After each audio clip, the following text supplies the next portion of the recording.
14 জনের পরিবারে 6 জনই বামুন। শুনে অবাক হলেও 3 প্রজন্ম ধরে জন্ম নিয়েছে এ 6 বামুন। মুখের হাসিতে কষ্ট জয় করেছেন এ পরিবারটি। আমার সংসারে খরচ হয় বেশি, 14টা লোক আমার সংসারে খানেওয়ালা কন্যাওয়ালা নাই। নিজে স্বাভাবিক হয়েও একজন বামুনকে বিয়ে করে দিব্যি সংসার করছেন তাদের স্ত্রীরা। বামুন স্বামীর উচ্চতা যেন কোনো প্রভাব ফেলেনি এই নারীদের জীবনে। আমি জানতাম আমার স্বামী এরকম, আমার সংসার জীবনে এরকম কষ্ট আমি এসে দেখতেছি। আমার স্বামী তো আমি দেখেই আইছি যে এরকম, এখন ওই ধরেন যে করিয়া খাচ্ছি, আমি কি করুন ধরেন। সংসার জীবনে সন্তান জন্ম থেকে শুরু করে কোনো কাজেই যেন স্বামীর উচ্চতা কোনো বাধা হয়ে দাঁড়ায়নি। উক্ত পরিবারে একে একে জন্ম নিয়েছে 6 বামুন। আর বাপটাই যে এরকম, আর বাপের তেনে আমরা 3টা ভাই, 3টা ভাইয়ের ভিতরে 2 ভাই হয়েছে এরকম প্রতিবন্ধী।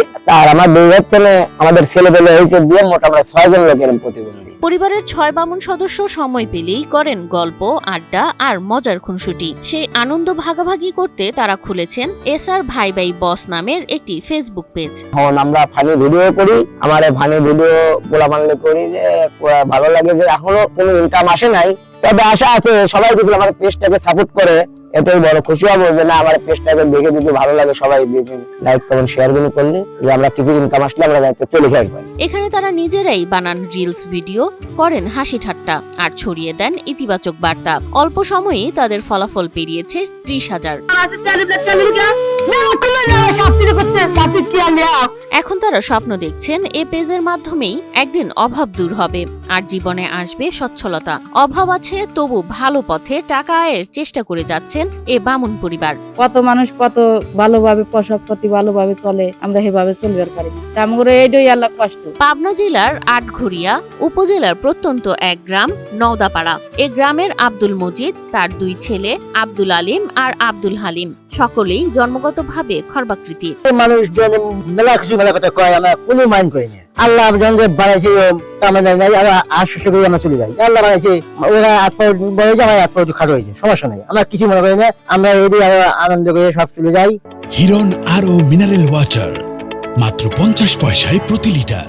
দাদা আব্দুল মজিদের নাতিরা এখন স্কুল কলেজে পড়ে। তাদের বয়স 16 থেকে 20। তাদেরকে অনেকে স্কুলে বা পথে তুচ্ছ করে ডাকে বামুন বলে। আমি স্কুলে যাই, আমার থেকে মেলা রকমের সালপাল, মেলা লম্বা, আমার থেকে আমাকে কত হাসি ঠাট্টা করে, আমি ফাঁকে আসি, আমার আসলে সেই কষ্ট লাগে। তাহলে আমি কি বলবো, আল্লাহ আমাকে বানাইছে, আমার কিছু বলার নাই, ওরা বলতেছে বলুক, তা আমি অন্তে সরে আসি ফাঁকে যাতাও একলা থাকি। শারীরিক ত্রুটি থাকলেও স্বাভাবিক মানুষের মতোই দোকান করে চালাচ্ছেন নিজেদের সংসার। চা রুটি বিক্রি করে কোনো মতে অভাবী সংসারে হাল ধরেছেন তারা। এই মাল থাকে না আঙ্গুল পানি, দোকানও আর চলে না, মাল না থাকলে দোকান চলে। এই পরিবারের সবার খাওয়া ঘুম একসাথেই। তাদের সংসারে নেই ঝগড়া, নেই হিংসা, আছে শুধু ভালোবাসা ও বোঝাপড়া। এরা একদম যদি রাগ করে এক কথা কয়, সে কথা গায়ে করে না, এরা হাসি ফেলে যায়, কারোর সাথে কোনো ঝগড়া বিবাদ করে না। আগে এরা মেলা লোক ইরেলে পুরো কথা কইতে হয় না, কথা মতো বেশি কয় না। 6 বামুনের সংসারে অভাব থাকায় সচ্ছলতা পেতে তারা চান সরকারি সহায়তা। আসলে আমার সংসার দিক দিয়ে কষ্ট, যেহেতু 6 জন মানুষ এরকম প্রতিবন্ধী, তাহলে সংসার তাহলে কিরম ভাবে চলে আপনারাও তো জানেন। সরকারের কাছে একটাই আবেদন যে আমরা জানি আল্লাহ সহযোগিতা করে, আমরা জানি আল্লাহ ভালোভাবে চলি। পাবনার এই পরিবার আমাদের শেখায় সুখ মানে সম্পদ নয়, সুখ মানে একে অপরের পাশে থাকা। তাদের হাসি আজও প্রতিদিন প্রমাণ করে যে মানুষ মেনে নিতে জানে সেই জিতে যায় জীবনের লড়াই।